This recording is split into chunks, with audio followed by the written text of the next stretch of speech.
Tracy， 今天又要来开箱了。那看到这个图，大家应该已经知道是谁了。那我们现在来猜。其实我在他之前在南部的市集卖的时候，我就已经买了。然后那时候已经有托朋友买了，可是就一直都没有打开到现在。就我对不起我那位朋友。然后后来他开网络预购的时候，因为跟其他的朋友一起买，所以就是又买了一次这样。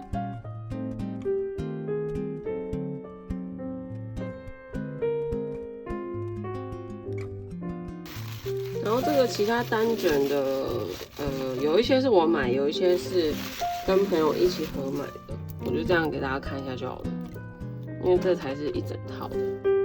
所以这个就是这样，我已经忘记我自己买了什么，但是我就是要再查一下。看这个圆标超可爱的，这边放在旁边。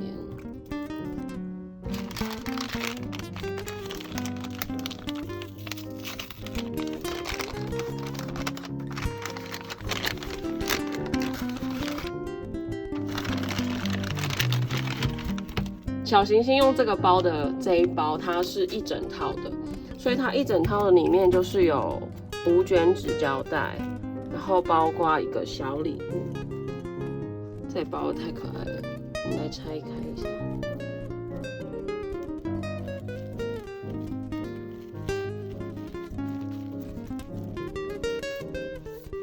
那里面就是有2卷出血卷。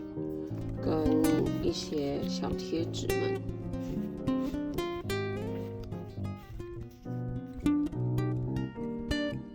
超美的耶！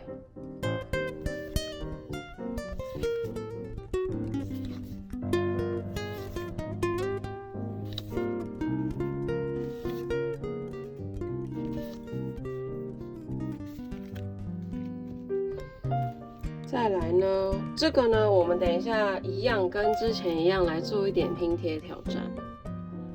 然后这个的部分我其实不知道是什么，好像是我买的东西，不是礼物。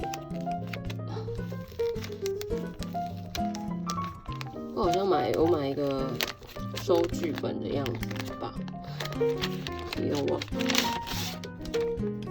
对，我买一本这个。因为我觉得这超美的，而且它还有那个流水编号。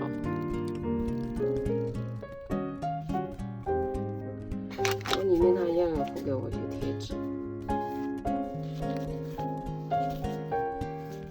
天哪，这好美哦！圆标吗？圆形贴纸，然后是渐层。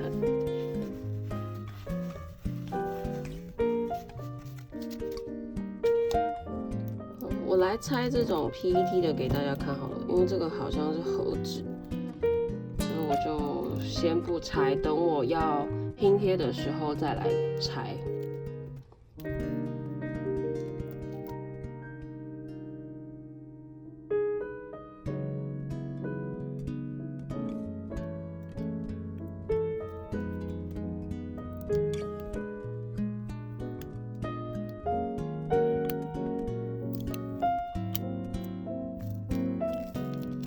给大家看一下，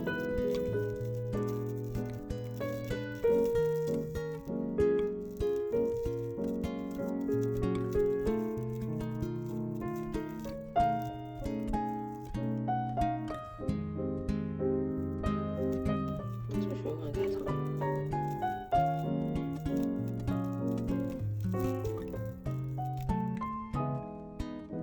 真的有这么长？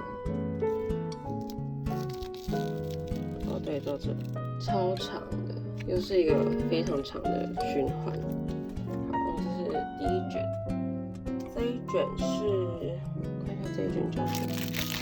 这一卷叫 Dreamful。然后我来拆一下卷。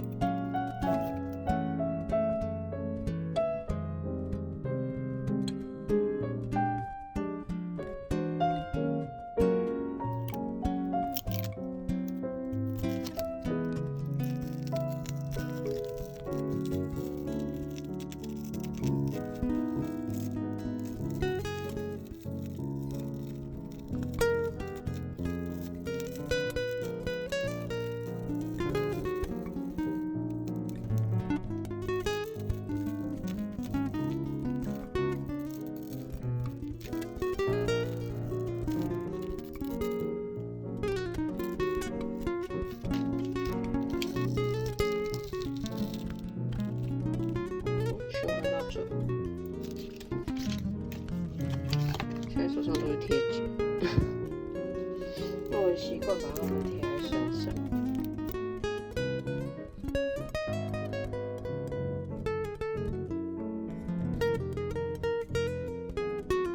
再来这一卷是 Playful。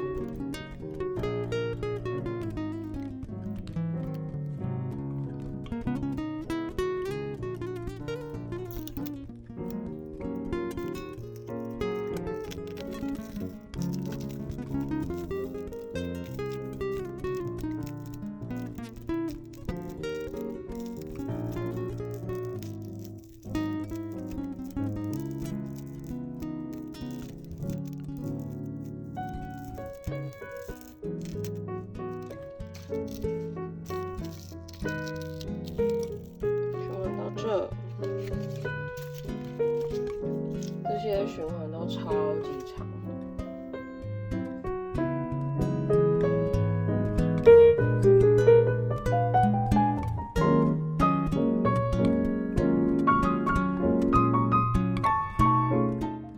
刚刚忘记介绍，另外这两卷是 Happy Shape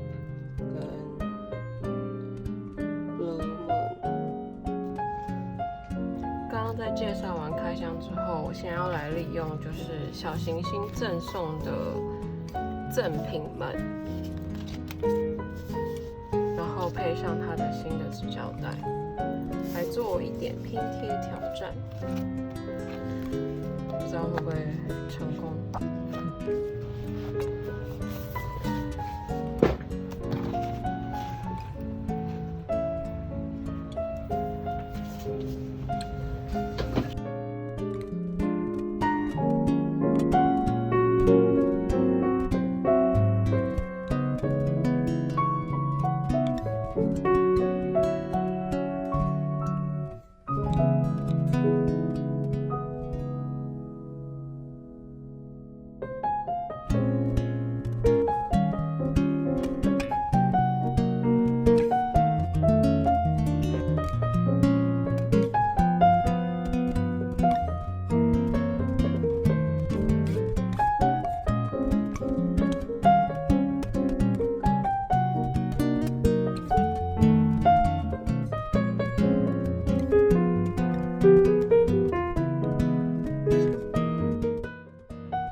其实我发现它的5卷，因为都非常富有自己原本的色彩跟风格，所以如果把不同卷搭配在一起的话，我觉得以我的风格来说，还是有一点点小小的难度在。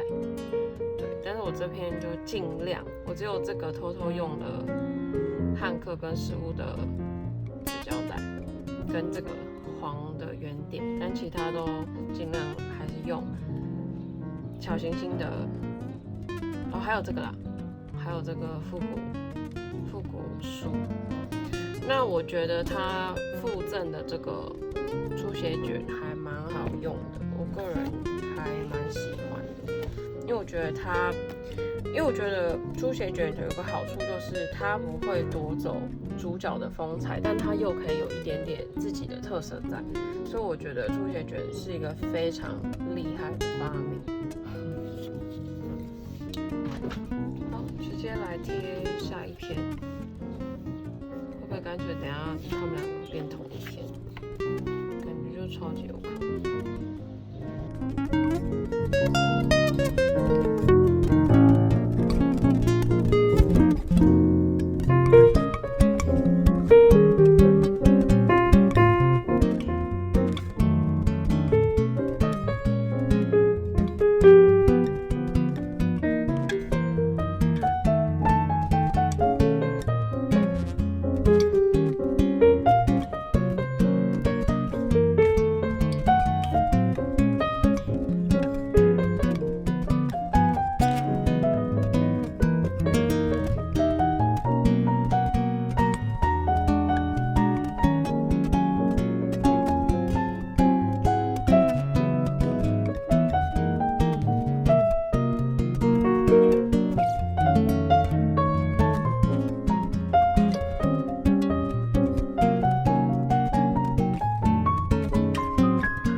篇完成，觉得他们风格真的很不一样，所以我也说不上来我自己有没有很满意。如果说就这样这一块的话，我其实还算满意了，但这块我就还好，我也不知道他们搭起来怎么样，因为我觉得他们的风格实在是太多元了，所以你说它不搭吗？也没有到完全不搭，可是你说它很搭，也其实没有。不过我觉得看个人怎么玩吧，我相信还是有很多很厉害的人可以把他们就是你知道全部都玩在一起。不过我觉得以他们自己一卷的话，我觉得还蛮好运用的啦，因为我之前有贴过拼贴卡，那拼贴卡的话，我觉得就是我贴完觉得蛮满意的，像是如果是这一卷的话，我后来发现这一卷跟其他卷比较搭不起来，但是它如果单做比如说拼贴卡的边框，其实是搭的，它是一个非常梦幻的颜色，但是又不会到抢到主角的这种叫什么色度吗？对，就是反正就是颜色，所以它就是不太会抢，可是它又真的蛮好看的。好，这2篇就是今天的拼贴挑战，不知道你们还喜不喜欢？我自己是还好，自己既然讲出还好，真的是一个非常奇怪的事情。但我真的蛮喜欢，我觉得这一卷搭上复古的纸其实是好看的，我觉得这个可以玩玩看，很值得继续再摸索一下，看怎么样玩会最好看。以上就是今天的开箱加上拼贴挑战的部分，那希望大家会喜欢。那如果喜欢的话，记得帮我按赞、分享、订阅加开启小铃铛。那我们下次见，拜拜。